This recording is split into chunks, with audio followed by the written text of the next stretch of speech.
we are absolutely fortunate to have with us Dr. Robert Saul, or Bob, as he likes to be called.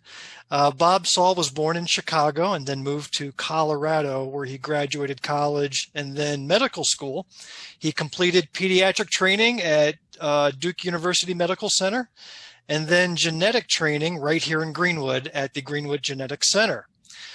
Most recently, you were or are, I'm not sure about your current retirement status, sir, the professor of pediatrics at Prisma Health and upstate at the University of South Carolina School of Medicine up in Greenville. Is that your still current status, or are you retired from that? I'm professor emeritus at U of SC School of Medicine Greenville, and retired professor of pediatrics at Prisma Health Upstate Children's Hospital. Well, congratulations on reaching the retirement age. It's something I look forward to and wish it was next week. But you spent 40 plus years in medicine after medical school. Is that correct? Yeah, finished medical school in 1976, did a 3-year pediatric residency at Duke, and then moved to Greenwood in 1979. Was at the Greenwood Genetics Center in several roles and in pediatric roles until 2013, when I moved up to, we did not physically move, we stayed in Greenwood, but when I took a job at what was then Greenville Health System, but now Prisma Health, as the medical director of general pediatrics, and then slowly slid out doing work in a complex healthcare clinic. Now, 1979, how did you know where Greenwood was on the map to even find your way down here? Well, I was actually wanted to be, during my pediatric training, I wanted to be both a pediatrician and a specialist. And I couldn't figure out what that specialist was, though, as things evolved in college and in medical school. My first wife and I were foster parents for children with disabilities. Genetics was sort of what caught my interest. And as I looked around, a good friend in Chapel Hill said, "Have you thought about the Greenwood Genetics Center?" And I said, "Well, I have no idea where Greenwood is, but sure, I'll make a trip." And so the Greenwood Genetics Center had just been founded in 1975 by Dr. Stevenson. So I came, and it looked like a great place to train, looked like a great place to learn about genetics in the very nascent stage of genetics in the 1979. And then also just seemed like a great place to do general pediatrics. So did a combination of those two for 34 years until moving on to the next adventure toward the end of my career. I came to know you through your writings and primarily through your guest columns in the Index Journal. And is it correct that you have published over 200 letters and guest columns in the paper going back decades? Well, the last time I actually formally counted was in the early part of the last decade, and I had over about 165. So I've probably had, that's probably a good guess, close to 200. Now, personally, your words in the paper are, how would I put it, extraordinarily refreshing. They're powerful without being inflammatory. And your columns are ones that I tend to reread even after I pass it through one time. And that's rare for something you read in the paper. If I understand it, your first published book was a collection of a set of your articles in the Index Journal. Is that right? That is correct. Yes, my children's children, Raising Young Citizens in the Age of Columbine, which was published in 2013, was a combination of those essays, but was put into form that hopefully isn't just a recapitulation, is a compilation that takes it to the next level, which is indeed what my intent was. Now, it's a kind of a sad subtitle that you had, Raising Young Citizens in the Age of Columbine. Do you feel somewhat that we're still in that age? Well, let me back up for a minute. In the mid 1990s, I went to a meeting and heard somebody say that for anything that happens in your community, you should think of 12 words. I am the problem. I am the solution. I am the resource. So it took me a long time to sort of internalize that and convert that into action. But in the mid-90s, then I got involved with a variety of different projects in Greenwood. A wellness celebration, ended up getting with the Chamber of Commerce, became the president of the Chamber of Commerce for a year. And then Columbine hit. Kids killing kids made no sense. I asked myself the question, could that happen in Greenwood? And the answer, unfortunately, was yes. Then I asked myself the question, what had I done to make a difference to make sure that wouldn't happen? And the other answer to that was, I haven't done enough. So then I started writing these series of articles about what I considered to be the 5 steps to community improvement. So the subtitle to the book, Raising Young Citizens in the Age of Columbine, is sort of because my journey started after Columbine. But in some ways, I think we're still in that age, because so many of the children that are coming, so many of the young adults that are coming of age now, that was what was very much in the forefront in their childhood. I can't say that I've touched anywhere near the approximately 200 articles that you've written, but in the past few years, I'll say that the one column that you did write that stuck with me was one that was published, I believe, around September of last year at the end of a summer of social justice awareness, rising from the murder of George Floyd and others at the hands of those entrusted with power. It was a column you titled "Wasn't Me," and it had a really interesting take on things. In that essay, you touched on 2 topics of extraordinary sensitivity to the South, and especially to African Americans in the South, and that was the Confederate flag and voter suppression. Now, just bringing up those 2 topics alone and taking the position that you took, which we'll talk about in a second, that could be considered an act of bravery around here.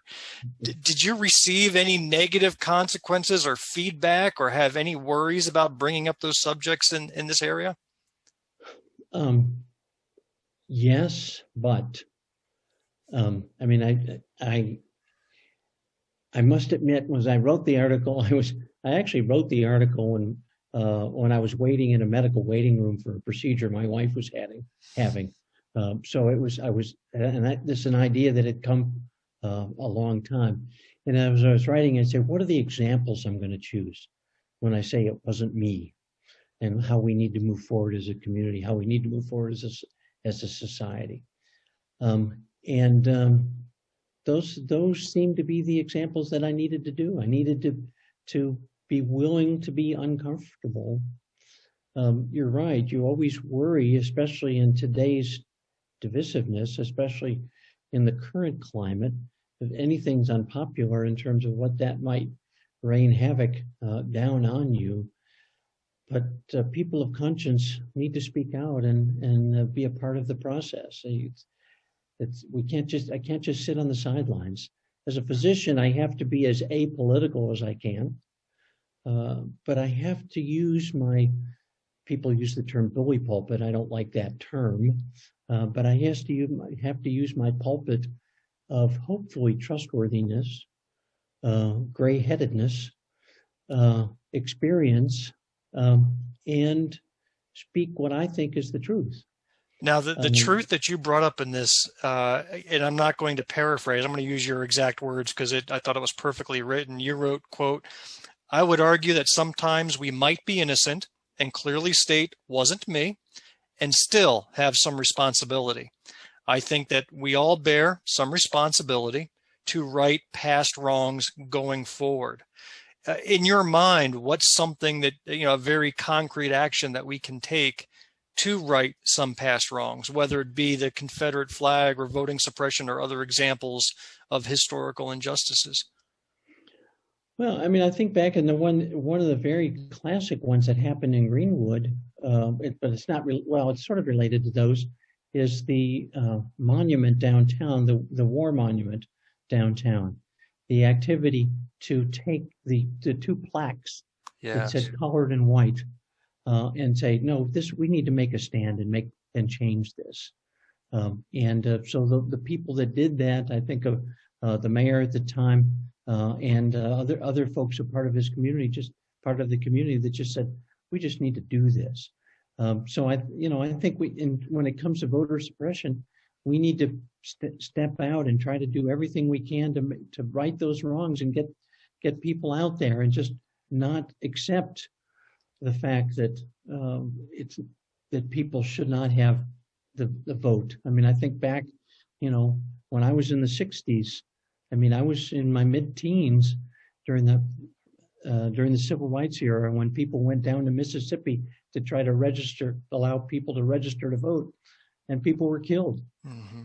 Now, I must admit, I wasn't willing to go down there and be one of those people. I'll be honest on that one, for fear of what would happen to me. But I think we need to continue to speak out and bring those truths to power and do what we can.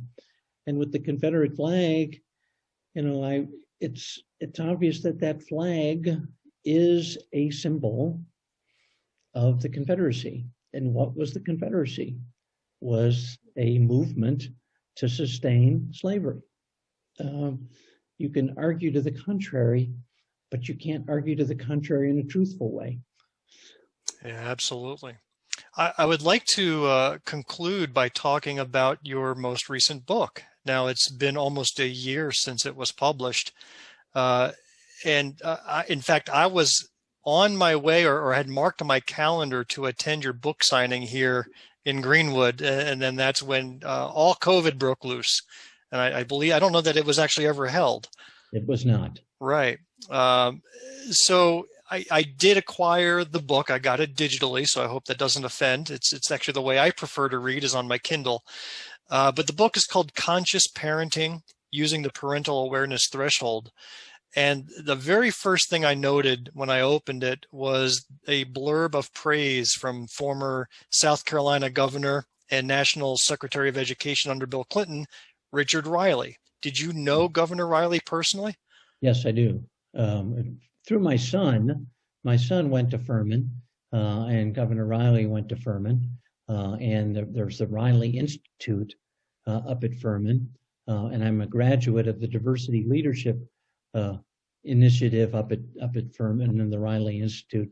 So I've had the occasion to know him, and he wrote an endorsement for that book and my first book. Oh, well, that's neat. Your book describes a technique using something called the parental awareness threshold. And I can't see that without also thinking pain awareness threshold for some reason. And maybe the two are overlapped in my mind somewhat. You called it the PAT. Can you expand a little bit on what that methodology entails? And I know you took a whole book to describe it, so I know you can't do it a good service here in just a few minutes. Well, let me go back. When I took the job up in Greenville in 2013, part of their leadership training was what was called conscious leadership. And part of the conscious leadership was being aware of where your thoughts and processes are. And you could think about a line. And when you're open, willing, and able to listen and think about change, you were above the line. When you were closed and when you were defensive, when you were right, you were below the line. And it's perfectly human to be on both sides. I mean, you might be in that 4:00 meeting and just be looking at your watch and say, okay, when's this thing over? And you're below the line. And so long as you're conscious about it, that's fine, because what you can then think about doing is say, okay, what can I do to be more engaged here? And you might say, nothing, I just want this meeting to be over, just as long as you're conscious of it. But the purpose is to try to then raise your level of consciousness so you can then make a change, so you can listen, be more aware, be more in tune with what is happening. It dawned on me as I was going through this and with my finishing up my career in pediatrics, this is sort of what I think parents should be doing. Thinking about the conscious awareness, a parental awareness threshold. There are times when you're going to be, I'm the parent, I'm right, you're wrong, do it, and that's just the way it is. I don't think that's a good posture the majority of the time. I mean, running out on the street is not a good idea. Okay. But just because you might be tired doesn't give you the license to yell at your child and tell you not to do something. So the point of being a conscious parent is sort of knowing where the child is in their development and knowing where you are. You might, this might be the end of the day and you're just whipped. You has had horrible meetings. Things aren't going well at work. And your child throws their pee, your 1-year-old throws their peas on the floor. Very innocent act, but that just might have been the straw for you. Trying to understand where you are in that conscious parenting paradigm is important. I use an example that I'll throw in, and you could. Mother picks up her child from school, goes by the drive-thru, gets a drink, now says, "Be careful with this." 10 miles or a couple miles down the road, "Mom, my drink spilled." Man, you pull over, you yell, "I told you to be careful. What happened?" And it turns out that the book bag had shifted because of a turn Mom had made and knocked the drink over. So the point is, as you think about the conscious awareness threshold or parental awareness threshold, is for anything that happens, take that moment, hopefully more than a moment, but at least a moment, to pause. Then assess where things are, and then choose to make a decision about what you're going to do. What you just did there, and it's actually quite eerie, you pulled that example up. I love throughout your book that you use these vignettes to demonstrate the point that you were trying to make in previous paragraphs. And that one that you just mentioned is on page 40. I know that because as I was reading some of these vignettes, you see, I have 2 grown children. I have a 25-year-old and a 21-year-old making their way in life now. And I thought I was a fantastic parent. I thought maybe I should be writing some books alongside of you. I'll co-author one with you. And then I read these vignettes, and that one in particular, and it just made me cringe as I remember very specific times when I was just pure emotional reaction without any conscious awareness of who I was dealing with, the fact that this was a 3-year-old. By the way, she spilled pink lemonade on top of my laptop in the back of a car, and how I reacted versus if I had just paused, took into consideration the whole situation, I would have behaved quite differently than I did on that day. And so I absolutely love those vignettes. You call them in real time throughout your book. And the point of that is if you realize after the fact, I totally screwed that up. That's part of this assessment process, is trying to figure out what you can do better next time, making yourself more conscious. That's why you need the forgiveness from that first book. You need to be able to forgive yourself for making these mistakes. Right. And the whole point of the conscious parenting book and the first book is raising our children to be good citizens. That's what I think we've lost track of. Citizens take care of each other. Citizens have empathy for each other. And without being good citizens, it's just us against them. That was an interesting twist in your book that I didn't expect. So what I was expecting were good parenting tips, but that really wasn't the point necessarily. You said, I'm going to quote this. You wrote, "I contend that the happiness of our children is a secondary goal, and that it's the delightful consequence of the primary goal, raising children to be good citizens via the principles of conscious parenting."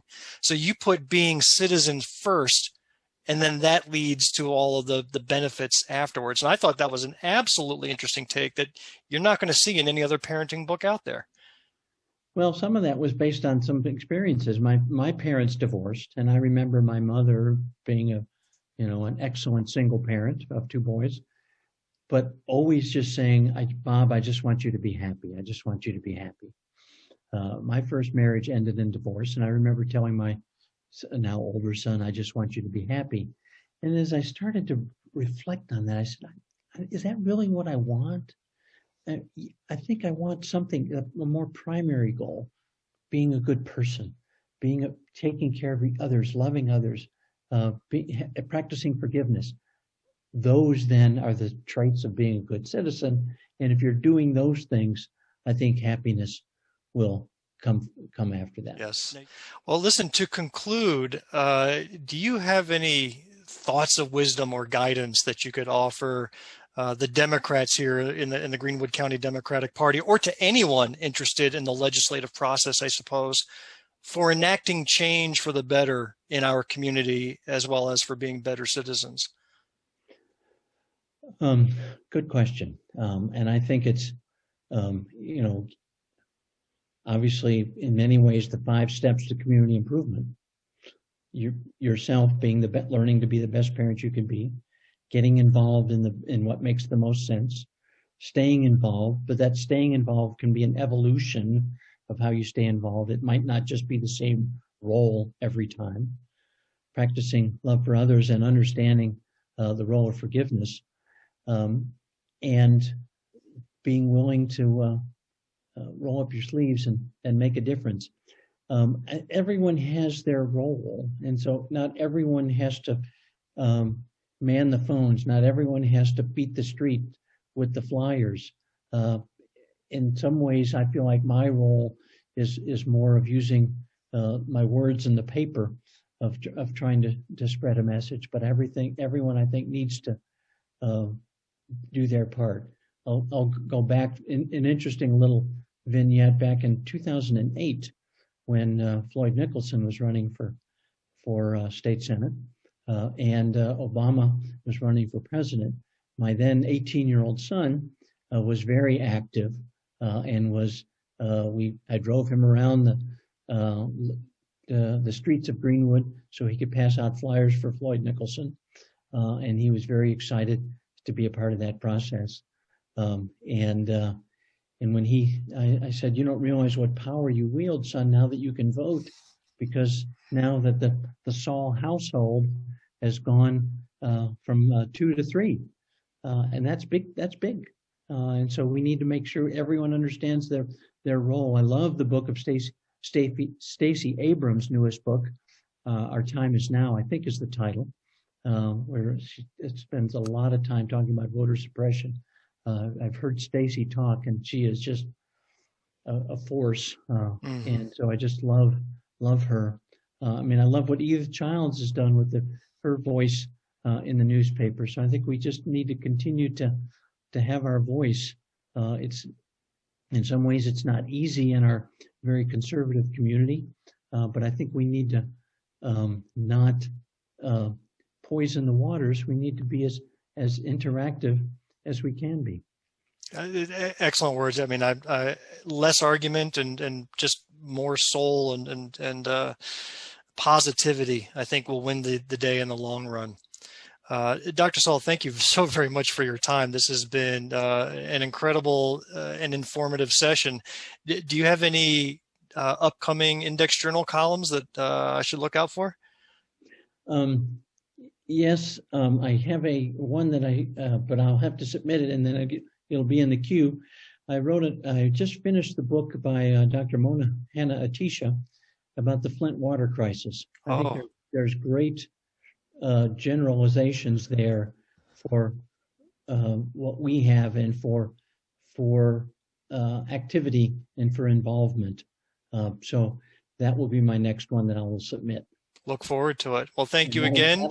That'll be on my blog too. So my blog on mychildrenschildren.com, I have those catalogs. I think you've got a lot of good words there that many people will find very refreshing and reflect upon. Again, thank you very much, and I appreciate you joining us this morning. Thank you so much. Take care.